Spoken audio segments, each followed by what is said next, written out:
Si Kelly Stage ay masayahing babae, prangka at may malaking puso. Sa edad ng 20 ay nagtrabaho si Kelly bilang cocktail waitress sa Las Vegas.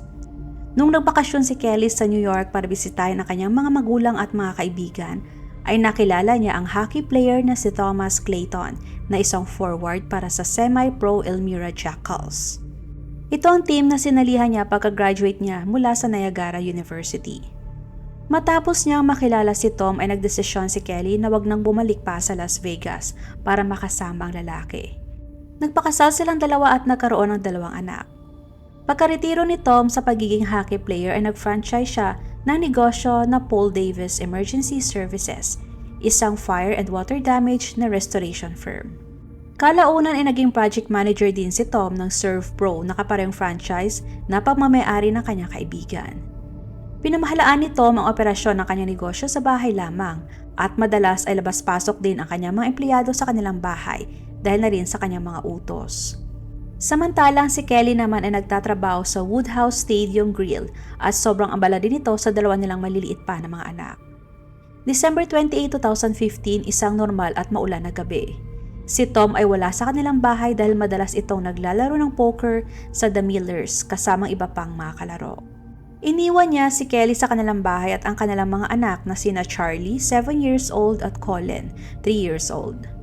Mahilig magsugal si Tom kaya kadalasan kapag siya'y naglalaro ay inaabot siya ng madaling araw kapag umuwi. Pero dahil sa araw na yon ay walang masyadong naglalaro, kaya nagdesisyon na siya na umuwi ng medyo mas maaga. Dumating siya sa kanilang bahay badang 12:30 ng umaga. Pagkapasok niya ay nakita niya si Kelly na nakahandusay sa sahig ng kanilang kusina at duguan. Malinaw na brutal itong binugbog at hindi na humihinga. Mabuti na lamang at hindi sinaktan ang 2 bata. Kaagad na tumawag sa 911 si Tom at dinala ang kanyang mga anak sa bahay ng kanilang kapitbahay hanggang sa dumating ang emergency services. 911. Help me, my wife. She's dead. Hurry. Okay, just stay on the line with me. How long has she been down? I don't know. I just got home. You need to calm down so I can help you. Is she beyond CPR? Yes. Sir, can you tell me why you think she's beyond CPR? Just trust me. Dumating ang mga pulis bago mag-alauna ng madaling araw at sinalubong sila ni Derek, ang kapitbahay ng pamilya Clayton. Pagkapasok nila sa bahay ay nakita nila na nakaluhod si Tom sa tabi ng kanyang asawa. Halos hindi makapagsalita si Tom at halos hindi niya maipaliwanag sa mga pulis ang nangyari. Nakita ng mga pulis na hindi nagsagawa ng CPR si Tom sa kanyang asawa. At unang kita pa lang nila kay Kelly, alam na nila na patay na ang babae. Napakabrutal na eksena ang nadatna ng mga pulis. Nagkalat ang mga talsik ng dugo at nagkalat din ang iba pang mga gamit sa bahay. Hindi kaagad na-identified ang murder weapon pero malinaw na makailang beses na hinampas ng matigas na bagay si Kelly. Hindi rin siya binaril o sinaksak. Tinanong ng pulis si Tom. Where were you when this all went down? Playing poker with my buddy. I came home and my daughter said there was a robber in the house and she saw them. You gotta chill out there, man. Let me see your hands real quick, man. You ain't hurt or anything? Okay, good. Okay. Here, I want you to have a seat. You don't need to see that anymore, okay? Just take some deep breaths, okay? I know, yeah. Just take some deep breaths and stuff. Just try to stay calm. Pass out. Well, sit down then. Come on over here and sit down. Sa unang tingin pa lang ay nakita nila na nagmula si Kelly sa kanilang kwarto sa 2nd floor ng bahay. Ang kanilang mga picture frames ay nahulog din mula sa pagkakasabit. Mula sa kanilang kwarto ay may bahid na ng dugo patungo sa kanilang kusina sa ibaba ng bahay. Ibig sabihin na mula sa kanilang kwarto ay kinaladkad si Kelly pababa. Sinuri ng iba pang mga pulis ang loob ng bahay para masigurado na wala ng tao sa loob. Habang iniikot nila ang buong bahay ay nakita nila na malinaw na walang indikasyon ng forced entry. May malaking halaga din ng pera na nasa loob pa ng kanilang safe box na hindi kinuha. Kaya hindi pagnanakaw ang motibo ng pagpatay kay Kelly. Ang duda ng mga pulis na maaring may nangyaring pagtatalo sa pagitan ng mag-asawa na nauwi sa pagpatay. Kaagad na ipinakita ni Tom ang kanyang mga kamay sa mga pulis para patunay na wala siyang sugat. At wala rin nakitang kahit na maliit na bahid ng dugo sa buo niyang katawan. I want to make sure there's no forced entry anywhere else. I didn't see any. Did you see any? I didn't see any when I was in there. I'm wondering if he had a domestic with her. She face planted. Yeah. But boom. Then he puts her out in the kitchen. In her face, you can see how her face is beat in. Suspect? Husband? Kinaumagahan ay mas dumami pa ang mga dumating na mga pulis. Ang K9 units ay sinuri din ang bahay at kapaligiran na siyang nagdala sa kanila sa maliit na lawa sa likod. Tinanggalan nila yon ng tubig. Dinala sa police station si Tom nung araw ding yon para sa pagtatanong. May isa din ang mahalagang witness na kailangang kausapin ng mga investigador. Ang 7-year-old na si Charlie at si Colin ay parehong nasa bahay nung nangyari ang pagpatay kay Kelly. At si Charlie ay naging pangunahing eyewitness sa nangyari sa kanyang ina.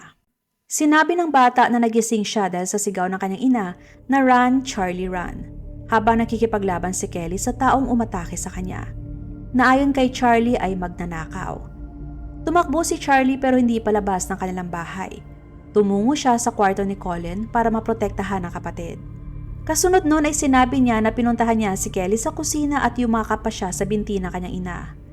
Ayon kay Charlie, narinig niya na unang inatake ang kanyang ina sa kwarto nito hanggang sa ibinaba ito sa kanilang kusina. Can you tell me what he looked like? Like, he was wearing jeans, a black long sleeve shirt, and a mask. Okay. What did the robber look like? He looked like my dad. And why do you say that? How did he look like your dad? The mask and his jeans. How about the size of him? Was he a big guy, or was he a little guy? The size of my dad. Did the robber say anything? He probably didn't say anything because what if it was my dad? He could recognize his voice. Base sa interview ni Charlie, parang napatotohanan ng unang hinala ng mga pulis na si Tom ang responsable sa pagkamatay ng kanyang asawa. Matapos ang ilang oras na pagtatanong, inaresto si Tom sa kasong second-degree murder. Sa kabila ng kanyang pagka-aresto, ay nagpatuloy pa din ang pag-imbestiga ng mga pulis. Dahil gusto nilang malaman ang totoong motibo ni Tom. Base sa statements ng kanilang mga kamag-anak at pamilya, mukhang masaya naman ang mag-asawa at parang mahal naman nila ang isa't isa.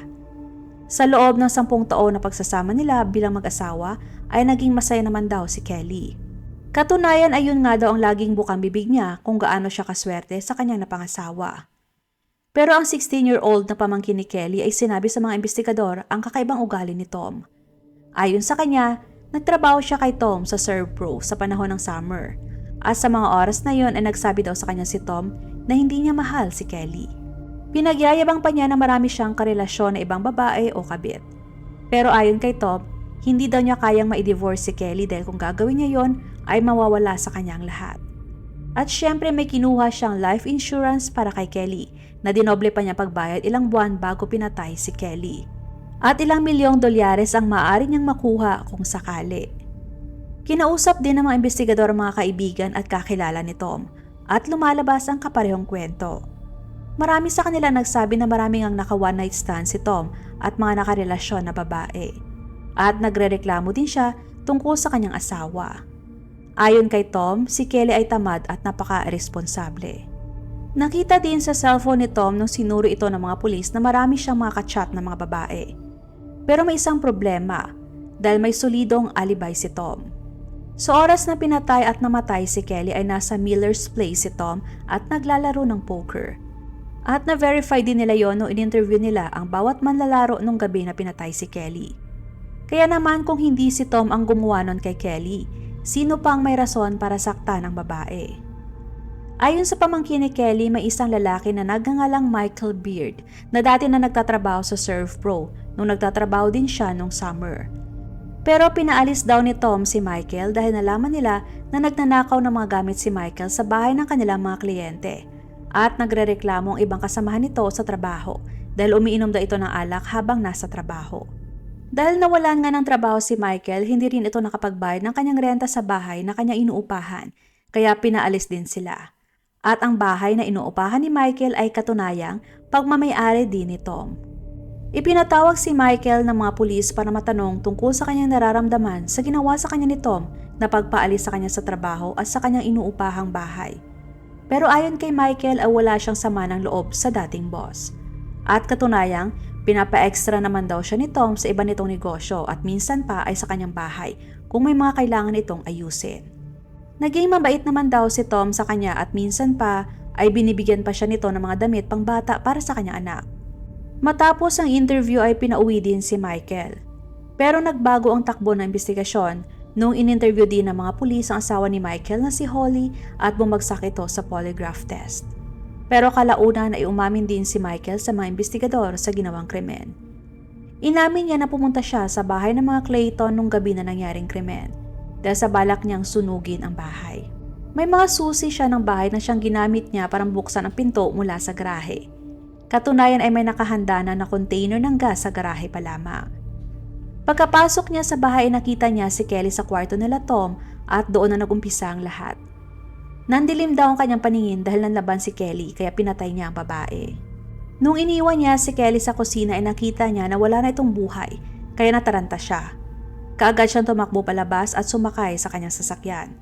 At hindi na niya pa nagawa pang masunog ang bahay. Inaresto si Michael sa pagpatay kay Kelly at nakita din ang DNA ni Michael sa loob ng bahay. May nahanap din ng mga pulis na isang bag na naglalaman ng mga damit ni Michael at may mga dugo pa sa di kalayuan. At nung sinuri ang dugo ay nagmatch ito sa dugo ni Kelly. Ang mga susi sa bahay nakita din na itinapon niya sa mababaw na sapa na malapit din sa bahay ng mga Clayton na maaring nadaanan niya. Ang detalyadong pag-amin ni Michael ay sinuportahan din ng lalaking kasabwat niya sa ginawang krimen na si Mark Blandford. Ayon kay Mark, wala siyang kaalam-alam sa mangyayari nung gabing yon. Sinundo lang umano siya ni Michael sa kanyang bahay nung gabing yon habang siya nagiinom. Sinabi ni Michael sa kanya na siya magsilbing lookout habang nasa loob siya ng bahay nila Kelly. Ayon kay Mark, pagkarating umano nila sa bahay ay bumaba si Michael at kinuha ang mahabang bakal sa likod ng kanyang sasakyan. Pagkabalik daw ni Michael ay nanginginig ito sa takot at habol hininga. Ang isang kasamahan ni Tom na babae na naglalaro din ng poker na si Linda ay sinabi sa mga investigador. Bandang 11:00 ng gabi ay nanghiram ng telepono si Tom sa kanya dahil naiwan umano niya ang kanyang cellphone sa loob ng kanyang sasakyan. Pero nung nangyayari ng investigasyon, doon naalala ni Linda na kahit nakarinig siya na may tinawagan nga si Tom matapos nitong mahiram ang kanyang telepono, ay nagtaka naman siya dahil walang history ng tawag. Ibig sabihin na binura kaagad ni Tom ang numero ng kanyang tinawagan. Pero ayon sa isa pang kasama nila sa paglalaro ng poker, nasa lamesa lang buong gabi ang cellphone ni Tom. Kaya bakit pa siya nagsinungaling kay Linda? Sa call records na nakuha ng mga pulis, may 2 numero na tinawagan si Tom gamit ang telepono ni Linda. Ang una ay sa isang fax machine na pinakonect niya sa numero ni Michael. Ayon kay Michael, nangako si Tom sa kanya na babayaran siya ng $10,000 para patayin si Kelly at sunugin ang kanilang bahay. Binigyan siya ni Tom ng mga susi sa bahay at sinabi din sa kanya kung saan niya inilagay ang container ng gas. At iniutos pa umano sa kanya ni Tom na sunugin pati ang mga sasakyan para ma-maximize ang insurance. Kailangan ng pera ni Michael kaya sumang-ayon siya sa ipinagawa ni Tom sa kanya. Ang ginawang pagtawag ni Tom gamit ang telepono ni Linda ay naging malaking link na kailangan ng mga investigador para mapatunayan na may nangyaring murder for hire at si Tom ay guilty sa pagpatay sa kanyang asawa. Sa panahon ng paglilitis ni Tom ay nagpresenta ang prosecution ng 75 witnesses, 400 pieces na mga ebidensya at tumagal ng halos 6 na linggo ang testimonya ng mga witness. Pero tumagal lamang ng 6 na oras para sa verdict ng mga jury. Hinatulan si Tom sa kasong first-degree murder at sinentensyahan ng habang buhay na pagkakakulong ng walang parol. Si Mark ay sinentensyahan ng 3 hanggang 6 na taong pagkakakulong bilang kasabwat sa krimen. Si Michael naman ay hinatulan din ng habang buhay na pagkakakulong ng walang parol. Ang kustodiya ng 2 bata na sina Charlie at Colin ay napunta naman sa kapatid ni Kelly na si Kim. Support po may second channel na Usaping Krimen. Salitan ang pag-upload ko sa kada channel kaya kung gusto nyo na makapanood ng crime story araw-araw, maaari lamang po na i-check ang bawat channel para sa mga panibagong videos. Maraming salamat!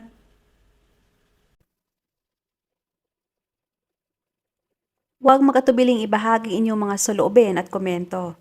And please huwag kalimutang mag-like and subscribe sa aking channel kung hindi mo pa nagagawa. Magkita-kita tayo ulit sa aking susunod na video.